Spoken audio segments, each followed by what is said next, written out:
आप देख रहे हैं एने हॉरर स्टोरीज सात्विकी द्विवेदी के साथ। तो सुनिए आज की भूतिया कहानी। राहुल और उसका दोस्त अमित घूमने के लिए मनाली जा रहे थे। मनाली पहुंचते ही वे सबसे पहले अपनी कार से उस होटल में गए जहां उन्होंने कमरा बुक किया था। वहां थोड़ा आराम करने के बाद वो दोनों घूमने के लिए निकल गए। रात होने के बाद जब वो वापस अपने होटल जा रहे थे तभी खराब मौसम के कारण होटल जाने का रास्ता बंद हो गया। रास्ते को सही होने में सुबह तक का समय लगने वाला था। राहुल और अमित ने सोचा कि अपने होटल तो आज रात जा नहीं सकते, इसलिए यही आसपास में किसी होटल में एक रात के लिए कमरा बुक कर लिया जाए और सुबह होते ही अपने होटल चले जाएंगे। वो दोनों कमरे की तलाश में अपनी कार से इधर उधर होटल ढूंढने लगे। आसपास कोई इंसान भी नहीं दिख रहा था जिससे वो लोग किसी होटल का रास्ता पूछ सकें। काफी समय बीत जाने के बाद उन लोगों को एक बूढ़ा आदमी दिखाई दिया। राहुल ने अपनी कार रोककर उससे होटल का रास्ता पूछा। बूढ़े आदमी ने एक और इशारा करते हुए होटल का रास्ता बताया। राहुल बूढ़े आदमी के बताए हुए रास्ते की तरफ अपनी कार लेकर चल दिया। कुछ दूर चलने के बाद उन लोगों को एक होटल दिखाई दिया। राहुल और अमित ने चैन की सांस ली और होटल के अंदर चले गए। होटल के अंदर जाके उन्होंने काउंटर पर खड़े आदमी से रात भर रुकने के लिए एक कमरा मांगा। उस आदमी ने होटल के कुछ नियम बताए और एक कमरे की चाबी राहुल को दे दी। राहुल और अमित चाबी लेकर कमरे की ओर चल दिए। चाबी पर कमरे का नंबर लिखा था, कमरा नंबर 408। होटल में हर मंजिल पे चहल पहल थी। इन दोनों को कमरा चौथे मंजिल पे मिला था। वो मंजिल बिल्कुल सुनसान थी। खैर वो लोग इस बात पर ज़्यादा ध्यान नहीं दिए। उन्हें तो बस एक रात ही गुजारनी थी, इसलिए वे लोग अपने कमरे के अंदर चले गए। अंदर पहुंच के उन्होंने देखा कि उस कमरे में तो काफ़ी धूल जमी हुई है। ऐसा लग रहा था जैसे कई सालों से वो कमरा बंद पड़ा हुआ है। वहाँ ना तो पीने का पानी था ना ही नहाने का। राहुल ने वहाँ पे रखे फ़ोन से होटल के स्टाफ को कॉल किया। कॉल किसी ने उठाया पर कुछ बोला नहीं। डरावनी सी हंसी के बाद कॉल कट गया। उसके तुरंत बाद ही वापस उसी फ़ोन पे कॉल आया।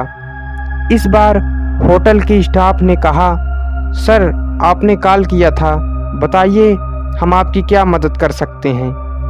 राहुल ने जवाब दिया, आपने हमें ये कैसा कमरा दिया है, ना ही यहाँ पीने का पानी है और ना ही नहाने का।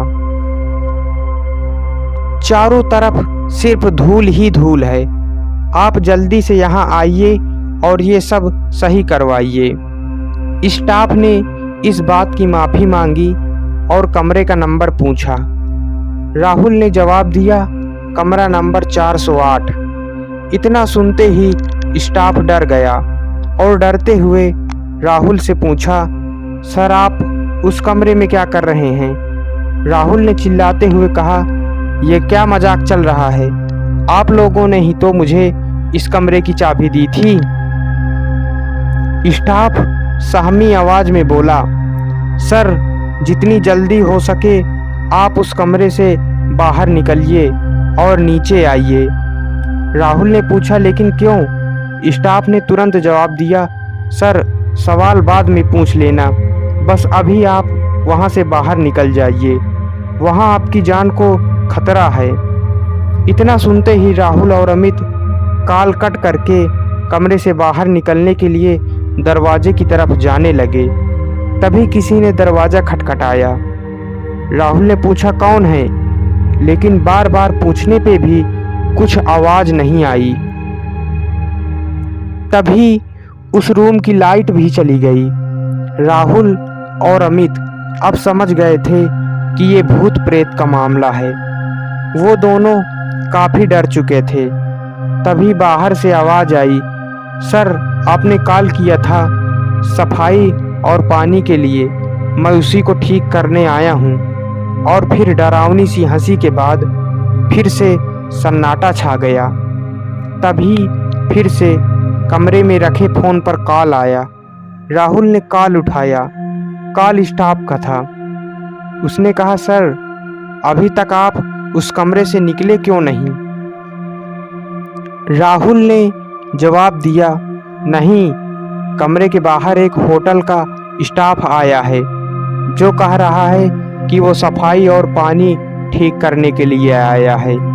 इतना सुनते ही होटल के स्टाफ ने राहुल से बोला, सर कुछ भी हो जाए आप दरवाज़ा मत खोलना।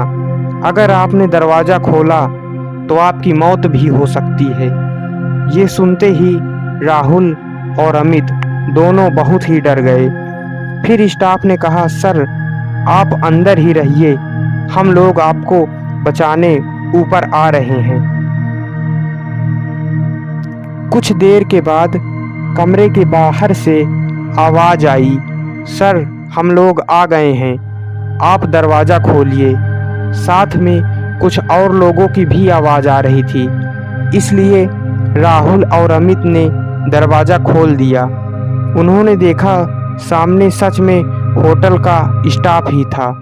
दोनों ने चैन की सांस ली। फिर सभी लोग वहाँ से जल्दी ही नीचे आ गए। राहुल ने काउंटर पर देखा, पर वहाँ पर कोई दूसरा स्टाफ था जिसने राहुल को चाबी दी थी। वो कहीं नहीं दिख रहा था।